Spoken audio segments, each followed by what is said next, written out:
no entendemos los tiempos de Dios, pero también no hemos entendido la fiesta del Señor, en el cual el Nuevo Testamento dice que son sombras proféticas de cosas por venir.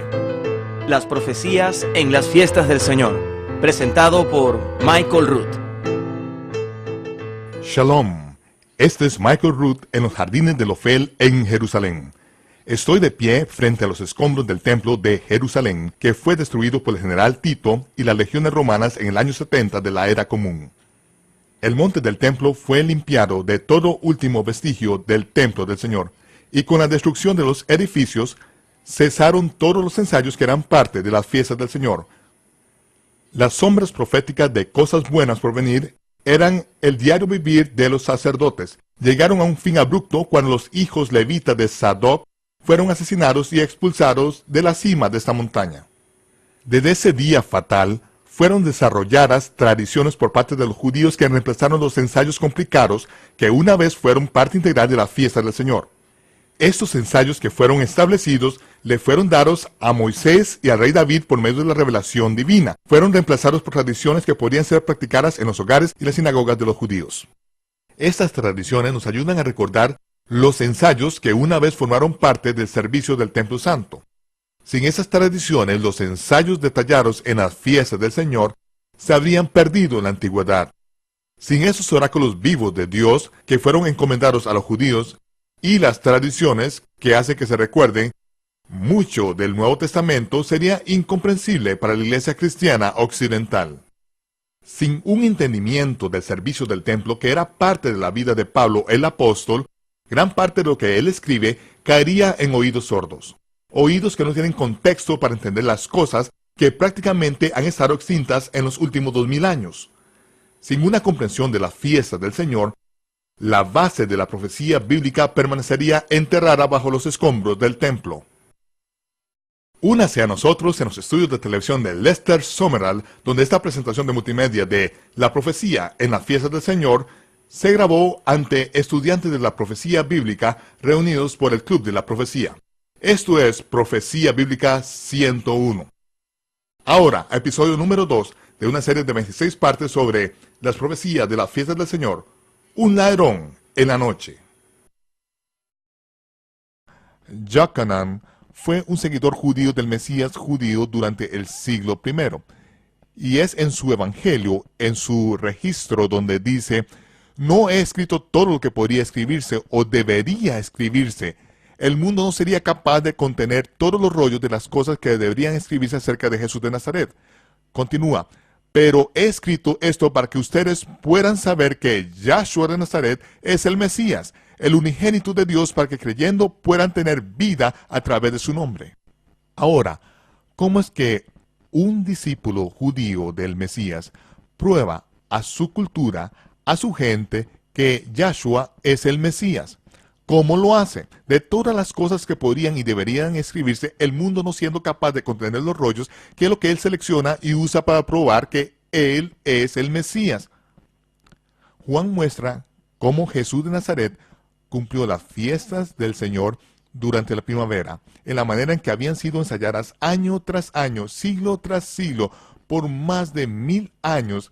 A todo Israel se le exigía que subiera a Jerusalén a celebrar las fiestas. Estos ensayos cada año, cada una de las fiestas era una sombra profética. Cada una de estas fiestas estaba inmersa en esta expectativa. Esta podría ser la vez cuando se revela el Mesías. Cada vez que veníamos a las fiestas, era con esta expectativa. Este puede ser el año. Subíamos y nos purificamos. Hacíamos el mikvah, nos sumergiríamos o bautizaríamos antes de que empezaran las festividades, esperando que tal vez ese sería el año que vendría el Mesías. Vemos que el Evangelio de Juan da detalles de cómo Yahshua de Nazaret cumplió cada detalle de la fiesta de la primavera en la manera en que se habían ensayado durante miles de años. El Evangelio de Juan realmente no se puede entender desde una perspectiva gentil, occidental. Está completamente removido de las fiestas del Señor. Conforme leemos las Escrituras, a menos que entendamos las fiestas y entendamos lo que sucedía, realmente no podemos ver el cumplimiento de todos los cuadros. Hoy en día vamos a analizar estas cosas. Habrá una explosión en su mente. Habrá una perspectiva que lo cambiará a usted para siempre. Usted saldrá de aquí como una persona pensando en forma diferente. No hay nada que usted pueda hacer al respecto. Porque cuando empiezan a fluir los ríos en forma de corrientes en su mente, cambiará una idea para siempre. Usted tendrá una comprensión diferente de las Escrituras y cómo se aplicará en su vida. El mismo escritor, Juan, al final de su vida, escribió el libro del Apocalipsis. Yo lo llamo el Evangelio de Apocalipsis. El Evangelio significa buenas nuevas para quienes aman su venida, para los que se anticipan la venida del Mesías a gobernar y reinar como rey conquistador, como el hijo de David. Es buenas noticias.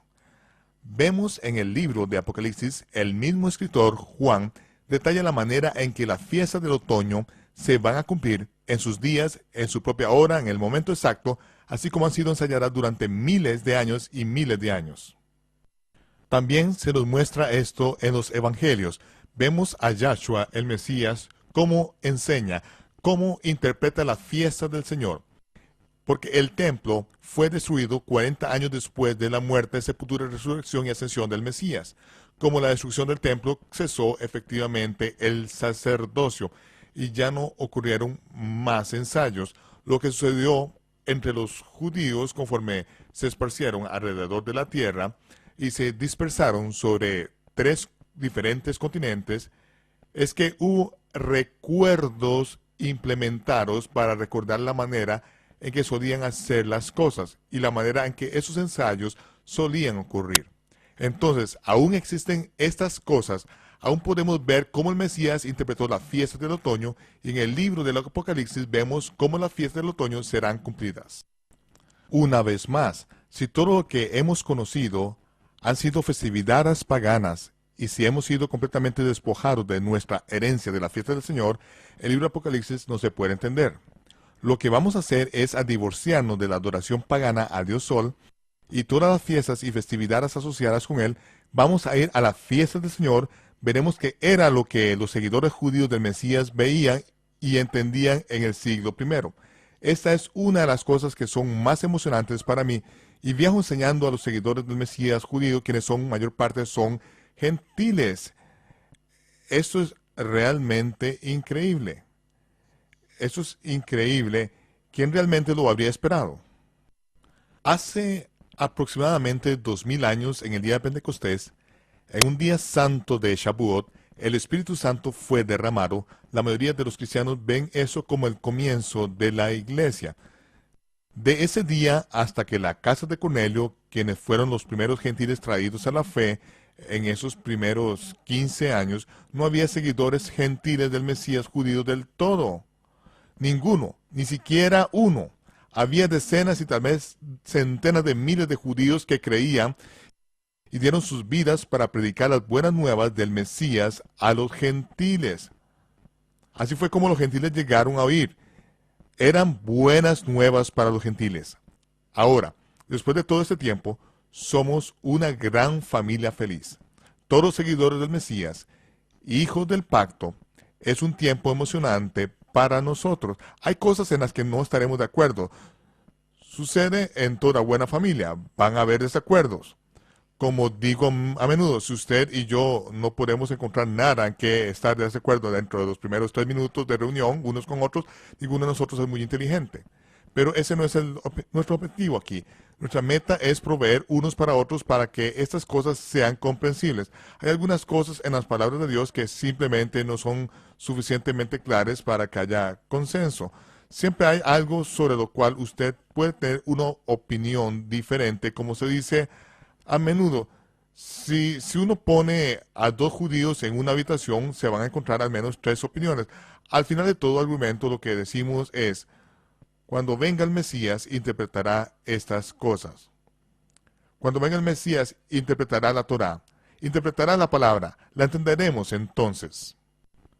Así que en los evangelios vemos donde el Mesías ha interpretado los ensayos, ha interpretado la Torá, las doctrinas, mandamientos y reglas religiosas y regulaciones que los hombres han amontonado sobre la para manipular, controlar y obligarlos a hacer lo que los líderes religiosos quieren que ellos hagan. El Mesías vino a eliminar todo eso. Él removió la autoridad y las doctrinas de mandamientos de hombres y expuso el corazón de la Torá. Eso es parte de lo que vamos a poder ver conforme examinamos las fiestas del Señor. Para eso quisiera que vayamos a Primera de Tesalonicenses en el capítulo 5 y capítulo 5 leemos lo que el rabino Shaul, que conocemos como el apóstol Pablo, por supuesto era un rabino hebreo, un rabino judío. Era un maestro de la Torá y a través de sus cartas constantemente está citando la Torá. Leemos lo que escribió el rabino Shaul: pero los tiempos y las estaciones, hermanos, ustedes no tienen necesidad que yo les escriba. ¿Por qué no era necesario que Shaul les escribiera a sus creyentes en Tesalónica concerniente a los tiempos y a las estaciones? Primero que todo, todos seguían el calendario de Dios. Esta era su cultura. Esta era la manera en que ellos vivían desde el momento en que nacían. Esta era la manera en que reconocer los tiempos de Dios, donde los días empezaban a la caída del sol y los meses empezaban con el primer rayito de la luna nueva. La manera de reconocer el tiempo de Dios era la manera en que vivía esta gente. La palabra estaciones aquí y en todas las escrituras hebreas, la palabra estaciones es la palabra moedín. La palabra moedín se refiere a los tiempos señalados o las fiestas del Señor. Son los cuadros proféticos de las cosas por venir, puesto que sus estaciones en su mayor parte describían cómo vivían sus vidas en ese tiempo. Esas personas en esa cultura no podían imaginar jamás que 2000 años más tarde el mundo entero estaría viviendo bajo un reconocimiento del tiempo completamente divorciado de la manera en que Dios reconoce el tiempo, y que el mundo entero completamente lo habría abandonado en el futuro. Y quienes dicen que son seguidores del Mesías habían heredado celebraciones con nombres paganos y que en su mayor parte describen festividades religiosas, y que habrían abandonado las fiestas del Señor, que son los cuadros proféticos por los cuales todos los creyentes del siglo I vivían sus vidas. Sigue diciendo: porque ustedes saben perfectamente que el día del Señor o el milenio del Señor viene como ladrón en la noche. Cada vez que uno oye la palabra come usada como una conjunción en las escrituras, es una figura del lenguaje. Esta figura del lenguaje se llama símil. En otras palabras, hay semejanza que se puede extraer de cómo el día o milenio del Señor viene como ladrón en la noche. En nuestra cultura sabemos cómo viene un ladrón en la noche. Se mete a la casa, agarra un bate de béisbol, lo deja sangrado a uno, se lleva el carro, sus joyas y todo está en su cultura. Es lo que escribió esta escritura. Para ver lo que realmente se está diciendo aquí, tenemos que regresar a la cultura y ver lo que sucedía en ese tiempo, para obtener una comprensión completa de la figura, del lenguaje y de lo que comunica. Cada noche en el monte del templo había un sacerdote cuya tarea era cuidar el fuego bajo el altar de bronce. Tenía que mantener el fuego encendido toda la noche, no al rojo vivo, sino solo suficiente de manera que en la mañana el fuego pudiera ser reavivado rápidamente. Luego la hora de la ofrenda de los sacrificios de la mañana, durante los cuales se quemaba un cordero macho de un año, para que el fuego estuviera listo para ser calentado. La función de ese sacerdote era estar despierto toda la noche y cuidar el fuego.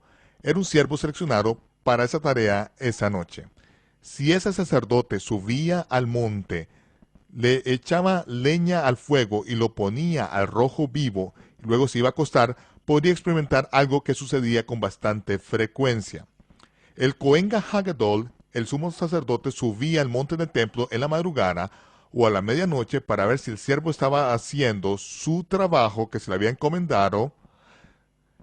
Si encontraba que el sacerdote de turno había atizado el fuego para que tuviera suficientes brasas para luego quedarse dormido, el sumo sacerdote subía al altar, conseguía una de las bandejas, echaba unas cuantas brasas rojas, las soplaba bien para que estuvieran bien rojas y calientes, luego calladamente como un ladrón en la noche, se iba a donde estaba el sacerdote profundamente dormido y cuidadosamente le vaciaba esos carbones rojos en su jalavía, en sus vestiduras de lino, ahí donde estaba acostado.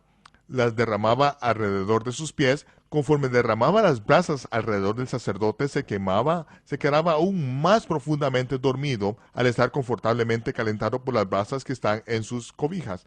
Pero en unos pocos momentos sus vestiduras prendían fuego y el sacerdote era despertado. Se quitaba la ropa que ardía y salía corriendo del templo, completamente exponiendo el siervo perezoso que era. Ese es el cuadro del ladrón en la noche. Cada vez que las escrituras usan esa terminología o frase, el día del Señor viniendo como el ladrón en la noche, siempre se refiere a Yahshua viniendo a los malvados, a los perezosos, a los dormilones que no están haciendo su obra, a quienes están golpeando a sus siervos borrachos y maltratando a sus siervos. Es a quienes Él viene como ladrón en la noche. Nunca debemos relacionar el día del Señor viniendo sobre nosotros como ladrón en la noche. Cada vez se usa con una connotación negativa. No debemos estar dormidos, tenemos que estar haciendo la obra que Él nos encomendó hacer. Siguió diciendo, puede que cuando digan paz y felicidad, entonces vendrá sobre ellos destrucción repentina. ¿Les gustaría a usted ser parte integral del grupo en particular sobre el cual viene destrucción repentina? Realmente no creo que ninguno de nosotros quisiera estar asociado con eso. Son ellos los que dicen paz y seguridad. Están clamando por paz y seguridad. De hecho, en los periódicos, el otro día vi donde Barak había convocado a todos a orar por la paz y la seguridad. Estas fueron sus palabras reales. También dice, cuando clamen por paz y seguridad, entonces vendrá sobre ellos destrucción repentina, como los dolores de parto de una mujer encinta. Ahora, la palabra como es una conjunción y una figura del lenguaje. La figura del lenguaje es ¿cuál? Un símil. En otras palabras, son semejanzas que se pueden extraer de cómo llegan los dolores de parto a una mujer. Tenemos que ver esa figura del lenguaje y ver el paralelismo. Ahora déjeme preguntarle, ¿cómo es que llegan los dolores de parto a una mujer? ¿3 semanas después de que quede embarazada? No, cuando se le cumple el tiempo, ahí es cuando empiezan los dolores de parto. En ese momento, ya sea que ella esté lista o no, no importa porque ese bebé viene y va a nacer. Dios ha hecho andar su plan y cuando se cumple el plan, el tiempo, cuando empiece ese día del Señor, cuando empiece el 7º mes del sábado milenial, los dolores del parto van a ser extremadamente severos. Esos son los dolores de parto que darán como resultado la venida del Mesías. La venida del Mesías. En otras palabras, el Mesías no va a venir como un bebé esta vez, Él viene como el rey conquistador. El mundo es el que va a sufrir los dolores de parto esta vez. María estuvo con dolores de parto la última vez. El mundo es el que va a estar con dolores de parto esta vez porque va a dar a luz al Mesías, quien va a gobernar la tierra con varas de hierro. Es esta revelación hacia la que miramos en este tiempo en particular. Ahora, las siguientes palabras escritas sobre este particular dicen, pero ustedes, hermanos, no están en oscuridad para que ese día les sobrevenga. La palabra pero es una vez más una conjunción, es una conjunción de contraste. Introduce un contraste. No tenemos que estar en la oscuridad para que ese día no sobrevenga como ladrón. Somos hijos de la luz, hijos del día. Tenemos que conocer los tiempos y los moedín, sus fiestas, sus cuadros proféticos, que es como Dios contó al final desde el principio. Se espera que el día o milenio del Señor caiga como ladrón en la noche. Los dolores de parto no tienen que venir sobre nosotros, estando completamente desprevenidos, porque tenemos que ser hijos de la luz. Conforme entendemos los tiempos de Dios y los moedín de Dios, veremos que este es un tiempo para prepararnos para las cosas que tienen que suceder. Y Pablo escribió a los creyentes de Roma haciéndoles una pregunta retórica. puesto que él no esperaba que ellos le contestaran inmediatamente. Dice la pregunta, ¿qué ventaja tiene el judío? ¿Qué ventaja tiene el judío? Si usted le hiciera esta pregunta, la mayoría de las personas dirían, bueno, ninguna, Dios acabó con los judíos, Dios los ha abandonado. Y los cristianos, los gentiles, han reemplazado a los judíos. No están llamados en el plan de Dios. Esa es la manera en que muchas personas han estado diciendo. Pero ¿qué dijo Pablo? ¿Qué dicen las Escrituras? ¿Qué ventaja tienen los judíos? Él contestó, mucha y en gran manera.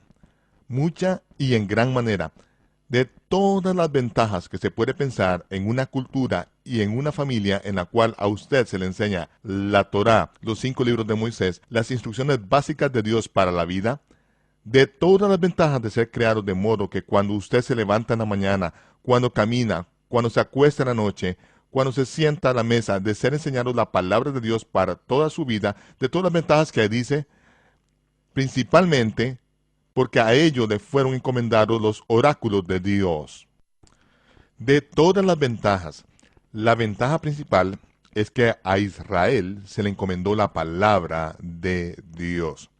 Son comunicaciones tan importantes que de todas las ventajas, esa es la ventaja más grande. En Hebreos dice que para cuando ustedes ya deberían ser maestros, ustedes necesitan que uno les enseñe de nuevo los principios elementales de los oráculos de Dios. ¿Cuáles son esos oráculos que son tan fundamentales, tan primarios, que ni siquiera deberíamos abrir la boca como maestros hasta que al menos hayamos entendido estos oráculos básicos? Y Pedro dijo, si algún hombre ministra, si algún hombre enseña, si algún hombre habla, que hable de los oráculos de Dios. ¿Cuáles son esos oráculos que son principios básicos que debemos tener antes que digamos algo o ministremos? Se están enseñando hoy en día, se enseñan hoy en día, ¿entienden al menos la gente estas cosas entre aquellos que dicen que son seguidores del Mesías? Fue Esteban quien dijo, nuestros padres recibieron los oráculos vivos para dárnoslos. ¿Cuáles son esos oráculos vivos que los padres de Israel, Abraham, Isaac y Jacob, hasta las 12 tribus recibieron para pasárselas a sus descendientes generación tras generación? ¿Cuáles son esos oráculos vivos? La palabra oráculo suena un poco místico, ¿verdad? No se usa muy comúnmente hoy en día, pero la palabra oráculos es la palabra griega logión. La palabra significa comunicación. Vemos que de acuerdo al testimonio de las Escrituras, Moisés y los profetas fueron enviados a las 12 tribus de Israel.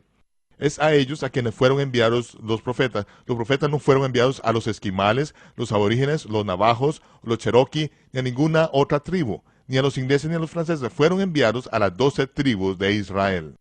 La palabra logión o los oráculos escritos, las sagradas escrituras, son los escritos de esos profetas. Fueron encomendados a Israel. Vemos que a través de la historia, Israel ha hecho un trabajo superior al de cualquier otra cultura para mantener la pureza de las escrituras.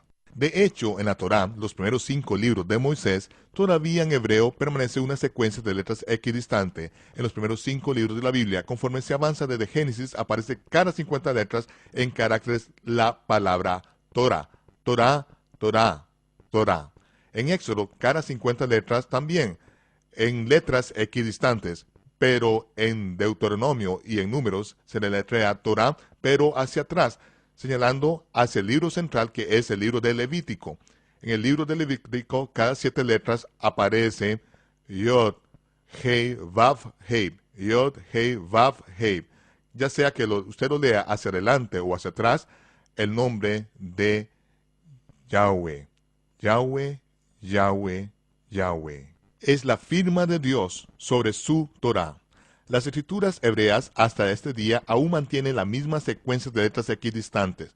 3.500 años después, ni siquiera una letra está desacomodada.